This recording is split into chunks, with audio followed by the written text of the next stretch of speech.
the Aces, darling. Hello, how do you do? My name is Harry Wetzel. Thanks for coming. It's spring, 1983.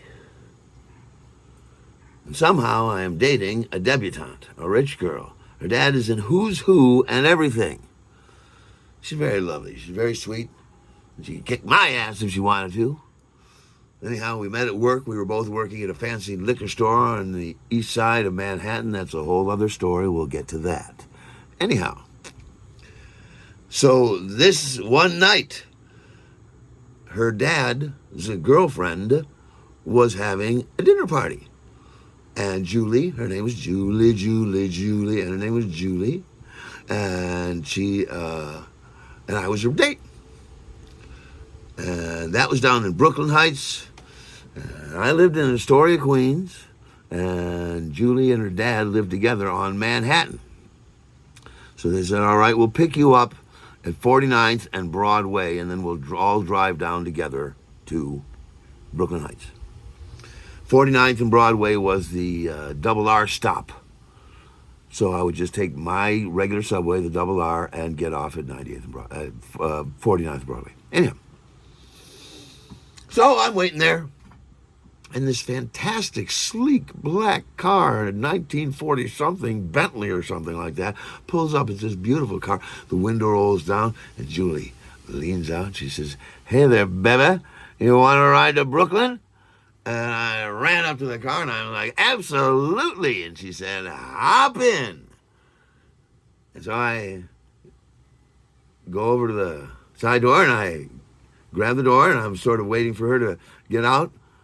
And I'm waiting if I should hold the door for her, and she's not moving. And so I slow motion get in the back seat, and she's not moving, and I just shut the door.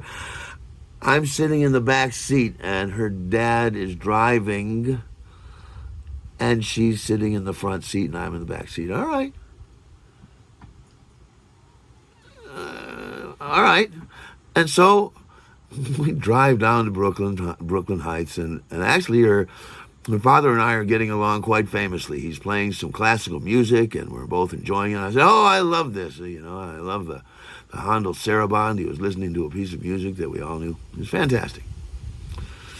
And we got down to Brooklyn Heights, and it's a beautiful neighborhood, and he parks the car, and we go into the apartment, and his girlfriend, Phaedra, is just beautiful, and the apartment is amazing. It's got this view of the Brooklyn Bridge, and the river, and the lights, and the topiary, and everything. It was just fantastic. And there's a few other people at this dinner party also. And nobody speaks English except me and Julie and her dad. Well, and her dad's girlfriend, Phaedra. But there was a couple people who only spoke Portuguese, and there were a couple people who only spoke French. They had a little English, but they only spoke French. So for much of the party, the beginning of the party, it was like the mummies and the zombies got together.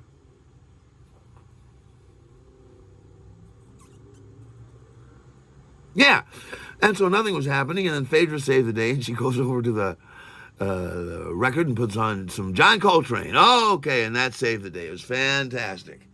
And the couple who spoke Portuguese, that was an 80-year-old woman and her son, who was in his 60s, and he was a liquor magnate. Yes, these people were all rich. Yes. And so, but this 80-year-old lady, Ludmila, she was really getting down to that John Coltrane. It was fantastic. Anyhow, they're cooking in the kitchen while all this is going on, and very little conversation, but we're all digging the Coltrane, and there's cooking in the kitchen. I sort of amble in there, and they're cooking lobster. They got a giant pot. They got a giant prison pot of lobster, and they're going to cook this lobster, and then we're going to eat lobster later on. It's a little frightening to me because it's like a Star Trek animatronic creation. It's a monster that's going to try and bite you into little pieces or something like that. Especially if you're on hallucinogenic drugs, you know. Oh, didn't I mention I was on hallucinogenic drugs at the time. When I got off the subway at 49th and Broadway, I said, well, I might as well take this purple microdot mescaline right now. Oh, that's another story. I got a whole bunch of purple microdot mescaline from San Francisco. That's another story. We'll get to that too later on. Anyhow, so I took a hit of purple microdot. So by the time the lobster showed up, I was sort of tripping.